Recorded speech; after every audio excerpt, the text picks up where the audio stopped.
नमस्कार प्यारे बच्चों। स्वागत है आप सभी लोगों का श्री वेदांत अकेडमी इस ऑनलाइन प्लेटफॉर्म पर। मैं अरविंद सिंह आपके लिए लेकर आया हूं ज्योग्राफी एमपीपीएससी प्री के लिए एक शानदार कोर्स। इस कोर्स के अंतर्गत जैसा कि आप देख पा रहे होंगे कि मैंने भारत का परिचय को 4 भागों में डिवाइड किया है। यह 4 भागों में इसलिए डिवाइड किया है जिससे आपका समय बचे और आपको सहूलियत हो पढ़ने के लिए। तो 30-30 मिनट के लेक्चर डाले गए हैं और उस लेक्चर में उतना पर्याप्त कंटेंट डाला गया है जो आपके एमपीपीएससी प्री के लिए पर्याप्त है, पर्याप्त से ज़्यादा है। साथ ही लास्ट में उसको आपको पीडीएफ अटैच किया गया है। इसके अलावा जो भी टॉपिक खत्म होगा, जैसे भारत का परिचय खत्म हुआ तो उसके लास्ट में 50 एमसीक्यू डाले गए हैं। ये ऐसे एमसीक्यूज हैं जो आपको एमपीपीएससी में आने की उम्मीद है या पिछले वर्ष आ चुके हैं। चलिए हम लोग अगला टॉपिक करने की कोशिश करेंगे अच्छे से, और यह टॉपिक है एमपीपीएससी प्री के अकॉर्डिंग दिया गया है कि भारत के भौतिक भूगोल की विशेषताएं पढ़ के आइए। हालांकि उसने ये नहीं कहा है हमसे कि आप भारत की भूगर्भिक संरचना को पढ़ के आइए। भूगर्भिक संरचना भारत के भौगोलिक विशेषता के अंतर्गत आएगा, भारत की भौतिक विशेषता के अंतर्गत आएगा। तो हम इसको करने वाले हैं। अपना नोट्स बना लीजिए, उसमें लिखिए भारत की भूगर्भिक संरचना। अब सर क्या होता है ये भारत की भूगर्भिक संरचना, इसको मैं शॉर्ट में समझाऊंगा, आप समझने का प्रयास करें। देखिए भारत की भूगर्भिक का मतलब समझिए। पहले शब्द आता है भूगर्भिक। तो भू माने होता है पृथ्वी और गर्भ माने होता है उसके आंतरिक भागों का हिस्सा। तो पृथ्वी के आंतरिक भागों में किस प्रकार की स्थितियां हैं, किस प्रकार के प्रोसेस चल रहे हैं, आंतरिक भागों में किस प्रकार का पदार्थ पाया जाता है, इन सभी की जानकारी हमको एमपीपीएससी में लेकर जानी पड़ेगी। इसके अलावा जब हम पढ़ते हैं कि भारत के भूगर्भिक संरचना को हम लोग इसलिए पढ़ते हैं जिससे भारत के भिन्न भिन्न भागों में, भिन्न भिन्न भागों का क्या मतलब है कि भारत के हिमालय क्षेत्र में, भारत के प्रायद्वीपीय क्षेत्र में, भारत के पश्चिमी घाट में, भारत के पूर्वी घाट में, तो ये हो गए भारत के भिन्न भिन्न भागों में पाए जाने वाले भू आकृतिक विभाग। भू आकृतिक विभाग जैसे हिमालय हो गया, जैसे गंगा का मैदान हो गया, जैसे राजस्थान का मरुस्थल हो गया, ये हो गए भू आकृतिक विभाग। और उनने वाली और उनमें मिलने वाली चट्टानों। अब चट्टानों का ज्ञान आपको तभी हो पाएगा जब आपको ये ज्ञान हो कि आंतरिक संरचना पृथ्वी की कैसी है। अगर आपसे पूछा जाए कि चट्टानों का ज्ञान आप क्यों ले रहे हैं, तो उसका कारण है कि अगर हमें चट्टानों का ज्ञान हो जाता है तो हम ये समझ जाते हैं कि प्राकृतिक भूभाग का, जिस क्षेत्र में हम खड़े हैं उसका ढाल किस तरफ है, जिस भूभाग में हम खड़े हैं उसकी मृदा यानी मिट्टी किस प्रकार की है, अम्लीय है या क्षारीय है, ये भी चट्टानों से डिसाइड होगा। उत्पादक है कि अनुत्पादक है, ये भी चट्टानों से डिसाइड होगा। इसके अलावा चट्टानों का ज्ञान होने से खनिजों का भी ज्ञान हो जाता है, यानी कि आपको ये मालूम चल जाता है कि किस प्रकार के खनिज कहाँ पाए जाएंगे, ये चट्टानों से ही डिसाइड होगा। इसीलिए पृथ्वी की भूगर्भिक आंतरिक संरचना का पढ़ना अनिवार्य हो जाता है। तो क्लियर हो गई है ये बात। अब हम आगे बढ़ते हैं। कैसे काम करती है पृथ्वी की भूगर्भिक संरचना, उसको जरा देखिएगा आप लोग एक बार। मान लो कि ये हमारी पृथ्वी है और इस पृथ्वी का ये वाला हिस्सा नॉर्थ है, ये वाला हिस्सा साउथ है। अब पृथ्वी नहीं है, जो मैंने आपको बनाया हुआ है डायग्राम, ये एक्चुअली ग्लोब है। ग्लोब और पृथ्वी में अंतर होता है। ग्लोब पृथ्वी का आभासी रूप है और इसी ग्लोब के ऊपर जो हम रेखाएं खींचते हैं पश्चिम से पूरब या उत्तर से दक्षिण, उनको हम अक्षांश और देशांतर रेखाएं कहते हैं। अक्षांश और देशांतर रेखाएं पृथ्वी के ऊपर प्राप्त नहीं होती हैं, यह ग्लोब के ऊपर प्राप्त होने वाली एक काल्पनिक रेखाएं होती हैं। और अक्षांश रेखाओं की संख्या अगर उत्तरी गोलार्ध में देखेंगे तो 89 है और दक्षिणी गोलार्ध में देखेंगे तो 89 है। इस प्रकार से टोटल जो अक्षांश रेखाओं की संख्या होती है 179 और टोटल अक्षांश संख्या होती है 181। ये क्यों होती है विश्व भूगोल में पढ़ेंगे। आगे ध्यान से सुनो मेरी बात को। मैंने इस पृथ्वी को ऐसे उठाया तो ये है पृथ्वी का उत्तर, ये है पृथ्वी का दक्षिण, ऐसे पलटा तो ये है पृथ्वी का उत्तर और ये है पृथ्वी का दक्षिण। तो पृथ्वी को अगर मैं ऐसे न मानते हुए, सुलभता के लिए, आपको समझाने के लिए मैं पृथ्वी को ऐसे मानना चाहूंगा। मैंने पृथ्वी को कुछ इस प्रकार से काट दिया है। तो इसका फायदा क्या होने वाला है, मैं कुछ इस प्रकार से समझाऊंगा इसका फायदा आप लोगों को, जिससे क्लियर हो जाए कि मान लो आप यहां पर खड़े हुए हैं, ये पृथ्वी की सतह है और पृथ्वी के नीचे आप जाएंगे तो मैं बोलूंगा आप पृथ्वी की सतह से केंद्र की ओर जा रहे हैं। तो जब पृथ्वी की सतह से आप केंद्र की ओर जाते हैं तो निम्नलिखित परिणाम देखने को मिलेंगे आपको, जो आपको प्री में लेकर जाने हैं। कौन कौन से परिणाम होंगे? जब आप पृथ्वी की सतह से केंद्र की ओर जाते हैं तो ध्यान रखना सिलिका की मात्रा कम हो जाती है। जब आप सतह से पृथ्वी के केंद्र की ओर जाते हैं तो घनत्व बढ़ जाता है। जब आप सतह से केंद्र की ओर जाते हैं तो तापमान बढ़ जाता है। जब आप सतह से केंद्र की ओर जाएंगे तो दाब बढ़ जाता है। अब इन सब चीजों को हमने अपने दिमाग में रख लिया है प्री की दृष्टि से। अलग अलग पॉइंट का अलग अलग अर्थ होगा, लेकिन प्री की दृष्टि से समझिएगा कि जब हम पृथ्वी की सतह से केंद्र की ओर जा रहे होते हैं तो उसमें सबसे महत्वपूर्ण जो है वो है तापमान में होने वाली वृद्धि। आप मुझे खुद बताइए, यदि आंतरिक भागों में हम जाएंगे, तापमान में अगर वृद्धि होती है तो इस तापमान में वृद्धि होने के कारण पृथ्वी के आंतरिक भागों में जो चट्टानें हैं वो अधिक तापमान के कारण पिघल जाएंगी। और जब पृथ्वी के आंतरिक भागों में जो चट्टानें पिघल जाती हैं तो ऐसी पिघली हुई चट्टानों को मैग्मा कहा जाता है। तो ध्यान से सुनेंगे इस बात को, पृथ्वी के आंतरिक भागों में जो पिघला पदार्थ पाया जाता है उस पिघले पदार्थ को मैग्मा कहते हैं। मैग्मा क्या है? पृथ्वी के आंतरिक भागों में पाया जाने वाला चट्टानों की तरल अवस्था। तो मैग्मा को एक लाइन में लिखोगे, आंतरिक भागों में चट्टानों की तरल अवस्था है। मैं मैग्मा बोलूंगा तो आप समझना पृथ्वी के आंतरिक भागों में चट्टानों की तरल अवस्था है। तरल अवस्था है। ये तरल अवस्था क्यों प्राप्त हो रही है? क्योंकि पृथ्वी के सतह से केंद्र की ओर जाने पर तापमान में वृद्धि होती है। तापमान में वृद्धि क्यों होती है?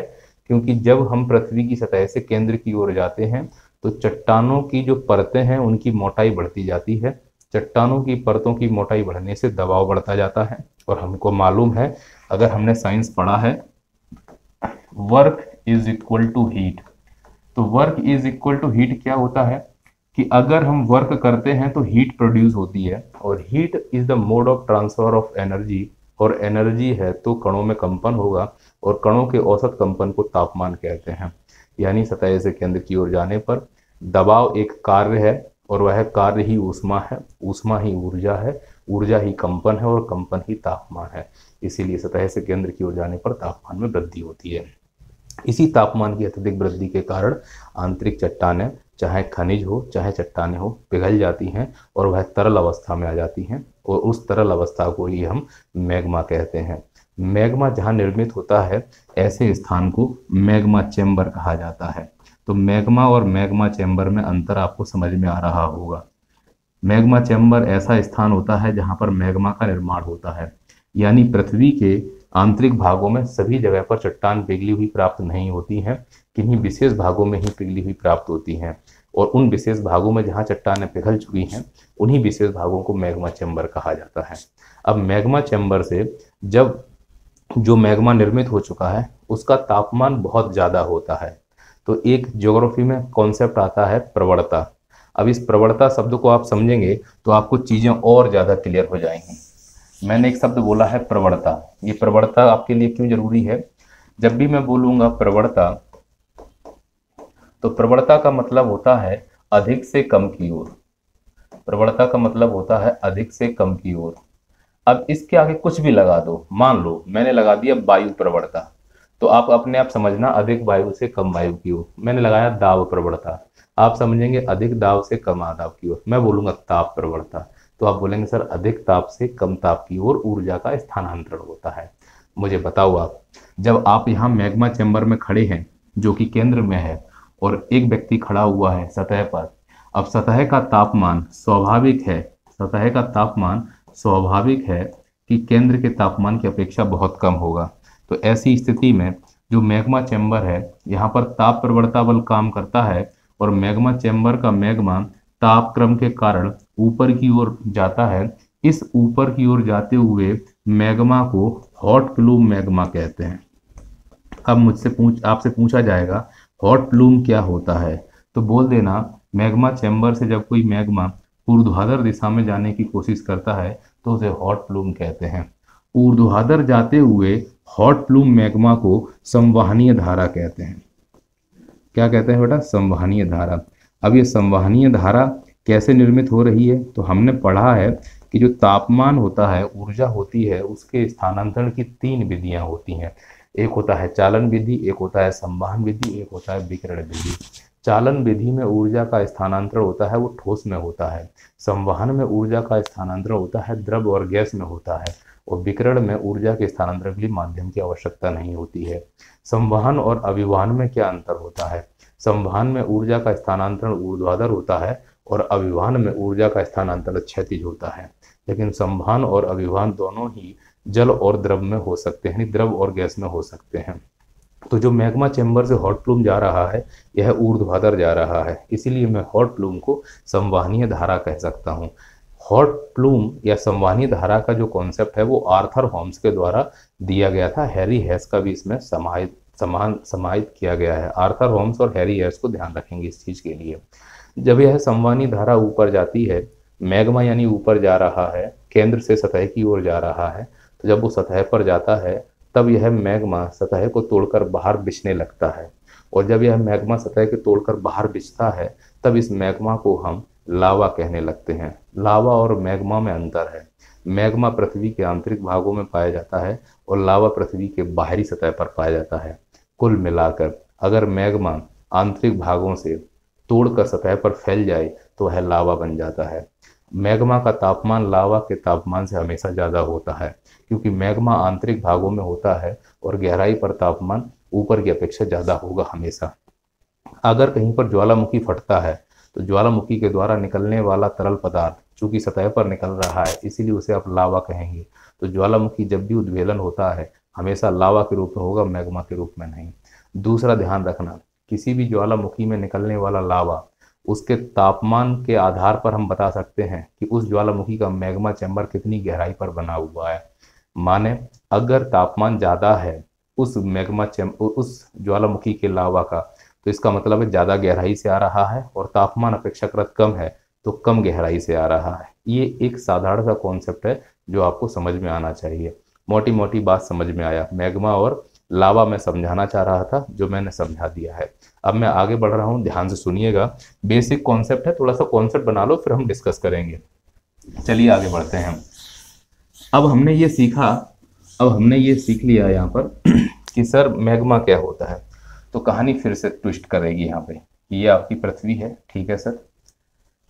इस पृथ्वी पर हमने यहाँ मैग्मा चेंबर बनाया, एमसी बनाया, ठीक है सर। एमसी से ऊर्ध्वाधर ये जा रही है संवहनी धारा के रूप में, इसे आपने हॉट प्लूम कहा। अब सोचो यही हॉट प्लूम अगर सतह पर जाकर बिछेगा, ये देखो सतह पर मैं फैला रहा हूँ, ये जो हॉट प्लूम है सतह पर जाकर इस प्रकार से बिछेगा, तो पूरी पृथ्वी पर जब पहली बार ज्वालामुखी उद्वेलन हुआ होगा, तो ये जो ज्वालामुखी उद्वेलन हो रहा है ये लावा और मैग्मा के रूप में हो रहा है। फिर ये लावा और मैग्मा जमकर चट्टान का निर्माण करता है। तो ध्यान से सुनो बच्चों, ऐसी चट्टानें जो मैग्मा से बनती हों या ऐसी चट्टानें जो लावा से बनती हों, लावा और मैग्मा के ठंडे होने से बनने वाली चट्टानों को आग्नेय चट्टान कहा जाता है। लेकिन आप मुझे बताओ मैग्मा कहाँ जमता है? तो बोलोगे सर पृथ्वी के आंतरिक भागों में मैग्मा जमेगा। और लावा कहाँ जमता है? तो बोलोगे सर पृथ्वी के बाह्य भागों में लावा जमता है। तो यहीं से प्रश्न आएगा, आंतरिक आग्नेय चट्टान और बाह्य आग्नेय चट्टानें क्या होती हैं? तो बाह्य आग्नेय चट्टानों का मतलब पृथ्वी की बाहरी सतह पर जमने वाली चट्टानें, आंतरिक आग्नेय के चट्टानों का मतलब पृथ्वी के आंतरिक भागों में जमने वाली चट्टानें। मेरा निष्कर्ष क्या है इस पूरी क्लास का? मेरा निष्कर्ष ये है बच्चों कि जब दुनिया में पृथ्वी को हम देखते हैं तो पृथ्वी एक गर्म गलित पदार्थ का गोला थी, भभकता हुआ आग का गोला थी। अब पृथ्वी गोल ठंडा होना शुरू हुई तो पृथ्वी की बाहरी परत जल्दी ठंडी हुई, जबकि आंतरिक यानी केंद्र वाला भाग देर में ठंडा हुआ। तो केंद्र वाले भाग में तापमान ज़्यादा था और बाहरी सतह पर तापमान कम था। केंद्र में ज़्यादा तापमान होने के कारण तापीय प्रवणता बल काम किया होगा। तापीय प्रवणता बल काम किया तो पृथ्वी के अंदर जो तरल पदार्थ था मैग्मा के रूप में, वो संवहनी धारा के रूप में ऊपर आया होगा और पृथ्वी की सतह को तोड़ते हुए वह पूरी पृथ्वी की सतह पर फैला होगा। तो जब वो फैला होगा तो वो लावा का रूप लेगा, और जब वो लावा का रूप लेगा तो ठंडा होगा, ठंडा होगा तो चट्टान बनेगी, चट्टान बनी है वो आग्नेय कहलाएगी, पर जिस समय काल में ये आग्नेय चट्टान बनी है वह समय काल था आर्कियन। इसीलिए दुनिया में पहली बार बनने वाली आग्नेय चट्टानों को आर्कियन चट्टानें कहा गया।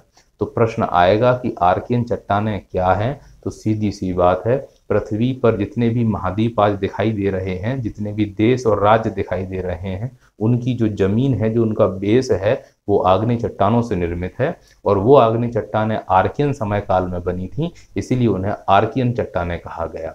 तो दुनिया की सबसे पहली निर्मित चट्टानें किस प्रकार की थी? अवसादी थी, रूपांतरित थी या आग्नेय थी? तो आप बोलोगे सर आग्नेय थी। वो आग्नेय चट्टानें कब बनी? तो आर्कियन काल में बनी, इसीलिए उन आग्नेय चट्टानों को क्या कहते हैं? आर्कियन चट्टानें कहते हैं। तो क्या सर सभी आग्नेय चट्टानें आर्कियन चट्टानें होंगी? बिल्कुल नहीं। मान लो कि आज कहीं ज्वालामुखी फटता है दुनिया में, जैसे उस ज्वालामुखी से जो लावा निकलेगा, तो लावा निकल के आग्नेय चट्टान बनाएगा ठंडा होने के बाद, लेकिन ये वर्तमान में आग्नेय चट्टान बन रही है, तो ये आग्नेय चट्टान आर्कियन चट्टान नहीं होगी।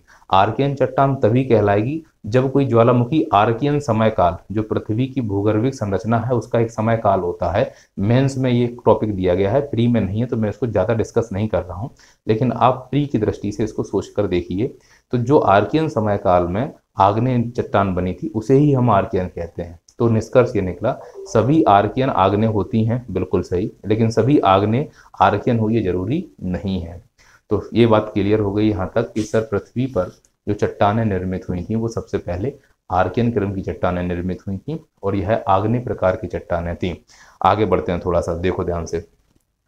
अब मानकर समझना, मानकर चलना कि ये जो पृथ्वी है हमारी, ये जो पृथ्वी है इस प्रकार से, इस पृथ्वी पर मानकर चलना, इस पृथ्वी पर सबसे पहले जिस चट्टान का निर्माण हुआ है वो ये चट्टान मैंने बना दी। तो बताओ पृथ्वी पर बेटा सबसे पहले कौन चट्टान बनी हुई है? सब लोग बताओ। तो बोलोगे सर पृथ्वी पर जो पृथ्वी के धरातल का निर्माण कर रही है, जो पृथ्वी की सतह का निर्माण कर रही है, उसे सर नाम दिया गया है आर्कियन चट्टान। उसे नाम क्या दे दिया हमने? आर्कियन चट्टान। तो आर्कियन चट्टान के बारे में हम डिटेल में अभी पढ़ने वाले हैं, पहले सोच कर देखो आर्कियन चट्टान। अब इस आर्कियन चट्टान को जरा देखो ध्यान से, तो आपको मालूम है कि ये जो आर्कियन चट्टान है ये लावा से और मैग्मा से बनी हुई होगी। हाँ सर ये तो क्लियर है, लावा और मैग्मा से बनी हुई है, क्योंकि वास्तव में ये आर्कियन चट्टान एक प्रकार की आग्नेय चट्टान है। चलो ठीक है। आपने कहा कि सर लावा और मैग्मा क्यों लिख रहे हो? अरे बेटा पॉसिबल है ना कि कुछ आर्कियन चट्टानें ऊपर बनी होंगी तो लावा हो गया, कुछ आर्कियन चट्टानें पृथ्वी के अंदर ही जम गई होंगी तो मैग्मा हो गया। लेकिन जो लावा और मैग्मा है इनका तापमान कैसा था? तो आप बोलोगे सर इनका तापमान बहुत ज्यादा था। अगर तापमान ज्यादा होगा तो क्या इसमें जीवाश्म मिलेगा? तो बोलोगे सर पॉसिबल ही नहीं है कि आर्कियन चट्टान में जीवाश्म मिले, और अगर जीवाश्म नहीं मिलेगा तो इसमें जीवाश्म ईंधन प्राप्त होगा क्या? तो बोलोगे सर किसी भी प्रकार का जीवाश्म ईंधन प्राप्त नहीं होगा। यानी आर्कियन चट्टानों में कोयला मिल सकता है क्या? नहीं मिलेगा। आर्कियन चट्टानों में डीजल मिल सकता है क्या? नहीं मिलेगा। आर्कियन चट्टानों में गैस मिल सकती है क्या? नहीं मिलेगी। क्यों नहीं मिलेगी? क्योंकि जीवाश्म ही नहीं है। तो जीवाश्म ईंधन आर्कियन चट्टानों में प्राप्त नहीं होता। प्रश्न है जीवाश्म क्यों नहीं है? तो उसके दो कारण हैं। पहला तो जब आर्कियन चट्टानें बनी थी तब जीवन की उत्पत्ति हुई ही नहीं थी, और अगर हुई भी होगी तो तापमान इतना ज्यादा है कि जलकर भस्म हो गए होंगे। क्लियर है बेटा ये बात? अगली बात को सुनो ध्यान से। आर्कियन चट्टान चूंकि लावा से बना हुआ है, मैग्मा से बना हुआ है, मैग्मा चट्टानों के पिघलने से बना हुआ है, चट्टान खनिज से बनी हुई है। तो जब चट्टानें पिघली हुई होंगी तो जितने भी खनिज हैं, चाहे वो धात्विक हो चाहे अधात्विक हो, वो भी पिघल गए होंगे। तो जब मैग्मा को अगर आप ध्यान से देखोगे तो उसमें खनिजों का घोल भी मिलता है, धात्विक और अधात्विक खनिजों का। तो जब मैग्मा जमकर चट्टान बनाएगा तो उस चट्टान के अंदर खनिज भी जम रहे होंगे। सर कॉन्सेप्ट है ये, तो बिल्कुल सही कह रहे हो आप। तो खुद बताओ मुझे, अगर मैं इसको आर्कियन चट्टान मान लूँ और इस आर्कियन चट्टान की मोटाई इतनी मान लूँ, और मान लो कि ये इतनी मोटी आर्कियन चट्टान है और ये आर्कियन चट्टान बनी हुई है लावा से, तो जब लावा ठंडा हो रहा होगा तो इसके अंदर जब ये द्रव अवस्था में होगा तो जो खनिज के मोटे मोटे या भारी भारी या धात्विक खनिज के जो पार्टिकल होंगे वो कहाँ की ओर भागेंगे? तो सर वो नीचे की ओर भागेंगे। तो जो धात्विक खनिज होंगे वो आर्कियन चट्टान के किस भागों में मिलते हैं? सर नीचे की ओर। और जो अधात्विक खनिज होते हैं वो आर्कियन चट्टान के किस भागों में मिलते हैं? सर ऊपर की ओर। तो अगर आर्कियन चट्टान को मैं इतना मोटा मान लूँ तो ऊपर वाली सतह पर धात्विक कम होता है और नीचे वाली सतह पर धात्विक ज्यादा होता है। तुम लोग बचपन से गधे हो ये मैं जानता हूँ, इसीलिए मैं स्पष्टीकरण कर दूं, मैं ये नहीं बोल रहा हूं कि आर्कियन चट्टान की ऊपरी सतह पर या ऊपरी वाले भाग में धात्विक खनिज नहीं मिलता है। मैंने ये बोला है कि ऊपरी सतह की अपेक्षा निचली सतहों पर धात्विक खनिज अधिक प्राप्त होता है। कॉन्सेप्ट को ध्यान से सुनना मेरी बात। तो दुनिया में सबसे ज्यादा अगर धात्विक खनिज कहीं प्राप्त होता है तो आर्कियन चट्टान में प्राप्त होना चाहिए। ये आपको अभी दिमाग में रखनी है, बाकी बातें हम आगे करने वाले हैं। ये बात समझ में आ रही है? तो सर समझ में आया कि आपने आर्कियन चट्टान बना दी। अब बच्चों ध्यान से सुनना, मैं आपको कुछ चीजें समझा रहा हूं, उस पर अभी बेसिक क्लास है, थोड़ा मेरा साथ देना आप लोग। अब हुआ क्या कि मान लो कि यहाँ पर सूरज बाबा थे, सन था, ठीक है सर। तो सूरज बाबा से आने वाली ऊर्जा को बोलते हैं शॉर्ट वेव रेडिएशन, और पृथ्वी से जाने वाली ऊर्जा को बोलते हैं लॉन्ग वेव रेडिएशन, ठीक है। अब ये शॉर्ट वेव रेडिएशन आ रही है, ये वास्तव में क्या है? ऊर्जा का रूप है। किसका रूप है? ये ऊर्जा का रूप है। ऊर्जा आता है, ऊर्जा आके यहाँ पर तापमान बढ़ाएगा। तापमान बढ़ने से कोई भी चट्टान फैलती है और ठंडी होने पर सिकुड़ती है, फैलती है, सिकुड़ती है। तो जब कोई चट्टान तापमान के कारण फैले और सिकुड़े तो उसमें दरार और चटकन उत्पन्न हो जाती है, तो वह चट्टान टूट जाती है। तो इस प्रकार चट्टान के टूटने की प्रक्रिया को अपक्षय कहा जाता है। अपक्षय शब्द का मतलब होता है चट्टानों का अपने स्थान पर टूट जाना। जैसे गांव में आपने गोबर देखा हो, गर्मियों के समय में मवेशियों को छोड़ दिया जाता है, मवेशी वो खेत में गोबर कर देते हैं, तो गोबर शुरुआत में एकदम मुलायम होता है, एकदम लिक्विड कंडीशन में होता है। समझिए कि वो गोबर नहीं है, वो मैग्मा है। जैसे ही मैग्मा निकलता है वो इसी कंडीशन में निकलता है, फिर वो गोबर धीरे धीरे ठंडा होने लगता है, यानी मैग्मा ठंडा होता है तो वो गोबर कड़क होने लगता है और कंडे का रूप लेने लगता है। ऐसे ही चट्टानों के साथ होता है, मैग्मा ऐसे ही ठंडा होके कड़क चट्टान बन जाता है। फिर आप ये भी देखते होंगे गर्मियों के समय कि जो गोबर कड़क हो चुका है वो 5-6 दिन के बाद मिट्टी का रूप लेने लगता है, और वह मिट्टी जिस स्थान पर गाय ने गोबर किया है उसी स्थान पर वो मिट्टी में कन्वर्ट हो रहा है। इसी प्रोसेस को अपक्षय कहा जाता है। गांव की भाषा में समझो, किसी भी चट्टान का अपने ही स्थान पर टुकड़ों में टूट जाना अपक्षय कहलाता है। अपक्षय एक स्वस्थानिक इन सीटू प्रोसेस है। अपक्षय कई प्रकार का होता है, रासायनिक अपक्षय, भौतिक अपक्षय, जैविक अपक्षय। रासायनिक अपक्षय का मतलब है जल के द्वारा कोई चट्टान टूट जाना, जैसे चूना है, चूने को पानी में डालोगे तो घुल जाएगी, तो रासायनिक अपक्षय। भौतिक अपक्षय का मतलब तापमान और दाब के कारण कोई चट्टान टूट जाना, जैसे कि कोई चट्टान गर्म कर दो तो फैलती है, ठंडा कर दो सिकुड़ती है। यह सबसे ज्यादा राजस्थान में देखने को मिलता है। राजस्थान में सबसे ज्यादा भौतिक अपक्षय होता है क्योंकि तापमान वहां पर ज्यादा होता है, तापमान नहीं तापांतर ज्यादा होता है, दिन में ज्यादा गर्मी, रात में ज्यादा ठंड। जैविक अपक्षय का मतलब आपने देखे हो कीड़े मकोड़े सांप बीछी ये छोटे छोटे बिल बनाते हैं। बिल बनाने के लिए उन्हें चट्टान खोदनी पड़ती है, चट्टान खोदते हैं तो चट्टान कमजोर हो जाती है और चट्टान अपनी जगह पर टूट जाती है। आपने देखा हो गांव के घरों में पीपल और बरगद के पेड़ घरों की दीवार पर जन्म ले लेते हैं, तो उनकी जड़ें दीवार के अंदर जाती हैं और दीवार को तोड़ देती हैं। यह भी एक प्रकार का अपक्षय है। चूंकि यह अपक्षय पेड़ों के द्वारा किया गया इसलिए यह जैव अपक्षय कहलाता है। तो मेरी बात को समझो बेटा कि अगर मान लो कि इन चट्टानों का निर्माण हो चुका है जिन्हें हमने आर्कियन कहा है, ये दुनिया की सबसे पहली चट्टानें हैं इसीलिए इन्हें पैतृक चट्टान कहते हैं। सबसे पहले बनी है इसीलिए इन्हें प्राथमिक चट्टान कहा जाता है। इन्हीं के ऊपर सबका आधार बना, इन्हें इसलिए आधारभूत चट्टान भी कहते हैं। आग्नेय से बनी इसलिए इन्हें आग्नेय चट्टान भी कहते हैं। आर्कियन समय काल में बनी इसलिए इन्हें आर्कियन चट्टान भी कहा जाता है। बेटा आगे पीडीएफ लगाया गया है, आप ध्यान पर सुने अभी। अब मान लो कि अपक्षय की क्रिया हुई, अपक्षय समझ में आ गया सब लोगों को? तो अपक्षय की क्रिया हुई, अपक्षय की क्रिया से ये जो आर्कियन चट्टान है यह इस प्रकार से अवसाद में बदल गई। यानी कि अपक्षय की क्रिया से जब कोई चट्टान टुकड़ों में टूटता है तो उसे हम अवसाद कहते हैं। अब अवसाद का मतलब समझ में आया? मलबा। मलबा कब बनता है? जब अपक्षय होता है। मलबा कब बनता है? जब अपक्षय होता है। अच्छा, अपक्षय कितने प्रकार का होता है? तो अपक्षय 3 प्रकार का होता है। कौन कौन सा अपक्षय होता है? भौतिक अपक्षय होता है जो ताप और दाब पर निर्भर करता है। रासायनिक अपक्षय होता है, रासायनिक अपक्षय का उदाहरण है चूना पत्थर को, चूने को पानी में डालो घुल जाएगा। और जैविक अपक्षय होता है जो मैंने आपको पेड़ और बीछी वाला उदाहरण बताया था, जैविक अपक्षय होता है। अब ध्यान से सुनो, अवसाद तो मिल गया, अवसाद के लिए अपक्षय हुआ। अब इस अवसाद को ट्रांसफर करना है मुझे एक स्थान से दूसरे स्थान, तो ये अवसाद यहां से ट्रांसफर होकर यहां जमा हो गया। ध्यान से सुनो, ये अवसाद वहां से ट्रांसफर होकर यहां जमा हो गया। तो ए स्थान से अवसाद को बी स्थान पर ट्रांसफर करने का जो प्रोसेस है ये अपर्दन कहलाता है।